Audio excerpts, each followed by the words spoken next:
ആഭ്യന്തര യുദ്ധത്തിൽ തളർന്ന സിറിയയ്ക്ക് ഇസ്രായേലുമായി യുദ്ധത്തിന് താൽപ്പര്യമില്ലെന്ന് ഹയത് തഹിർ അൽ ഷാം നേതാവ് അബു മുഹമ്മദ് അൽ ജുലാനി പറയുകയുണ്ടായി. ഗൊലാൻ കുന്നുകളിൽ ഇസ്രായേൽ എല്ലാ സീമകളും ലംഘിച്ചുവെന്നും അൽ ജുലാനി ചൂണ്ടിക്കാട്ടി. സിറിയയും ഇസ്രായേലും തമ്മിലുണ്ടാക്കിയ കരാറിന്റെ ലംഘനമാണ് ഇപ്പോൾ നടന്നിരിക്കുന്നത്. പക്ഷേ വർഷങ്ങളോളം നടന്ന ആഭ്യന്തര യുദ്ധത്തിന്റെ ക്ഷീണം പുതിയ യുദ്ധത്തിന് ഞങ്ങളെ അനുവദിക്കില്ലെന്നും അദ്ദേഹം പറഞ്ഞു. പ്രദേശത്തെ ഇറാന്റെ സ്വാധീനം അപകടകരമാണെന്നുവെന്നും അതില്ലാതാക്കാൻ സാധിച്ചുവെന്നും സിറിയയുടെ സ്ഥിരതയ്ക്കാണ് ഇപ്പോൾ പ്രാധാന്യം നൽകുന്നതെന്നും അദ്ദേഹം ചൂണ്ടിക്കാട്ടി. സിറിയൻ വിമതർ അധികാരം പിടിച്ചതിനു ശേഷം കനത്ത വ്യോമാക്രമണമാണ് ഇസ്രായേൽ നടത്തിയത്. ഗൊലാൻ കുന്നുകളിലെ ബഫർ സോണും ഇപ്പോൾ നിയന്ത്രിക്കുന്നത് ഇസ്രായേലാണ്. ഗൊലാനിലെ ഏറ്റവും ഉയരമുള്ള മലയും ഇസ്രായേലി സൈനികർ പിടിച്ചെടുത്ത് പതാക കുത്തി.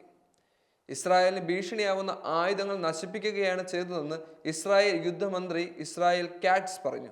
അതേസമയം ലഡാക്കിയ പ്രദേശത്ത് പഴയ ഭരണാനുകൂലികളെ നേരിടാൻ പുതിയ സർക്കാർ സൈന്യത്തെ അയച്ചിട്ടുണ്ട്. ലഡാക്കിയ പ്രദേശത്തെ ആയുധ വിമുക്തനാക്കാനാണ് നടപടി. അലാവി ഷിയ വിഭാഗങ്ങളിലുള്ള പ്രദേശമാണിത്. അതിനിടെ സിറിയയിലെ പ്രധാന ആയുധങ്ങളും യുദ്ധസാമഗ്രികളും കൊണ്ട് റഷ്യ പുറത്തുപോയത് റിപ്പോർട്ടുകൾ പറയുന്നുണ്ട്. ലെബനനിലേക്കാണ് കാർഗോ വിമാനത്തിൽ ഇവയെല്ലാം കൊണ്ടുപോയിരിക്കുന്നത്. എന്നാൽ ലഡാക്കിയയിലെ മൈമീൻ താവളവും ടാർട്ടസ് താവളവും തുടരാൻ റഷ്യക്ക് ആഗ്രഹമുണ്ട്. ഉന്നത സിറിയൻ ഉദ്യോഗസ്ഥർ ഇക്കാര്യത്തിൽ റഷ്യൻ പ്രതിനിധികളുമായി ചർച്ച നടത്തിയിട്ടുണ്ട്. 1941 ഫ്രഞ്ച് ഭരണത്തിൽ നിന്നും സിറിയയെ മോചിപ്പിക്കാൻ സോവിയറ്റ് യൂണിയൻ സഹായിച്ചിരുന്നു.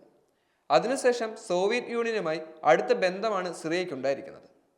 പിന്നീട് ബഷറുൽ അസാദിന്റെ ഭരണത്തെ നിലനിർത്തിയത് റഷ്യൻ സൈനിക ശക്തിയാണ്. എന്നാൽ ഇത്തവണ വിമതരുടെ മുന്നേറ്റത്തെ തടയാൻ സഹായം തേടിയെങ്കിലും റഷ്യ അതിന് തയ്യാറായില്ലായിരുന്നു.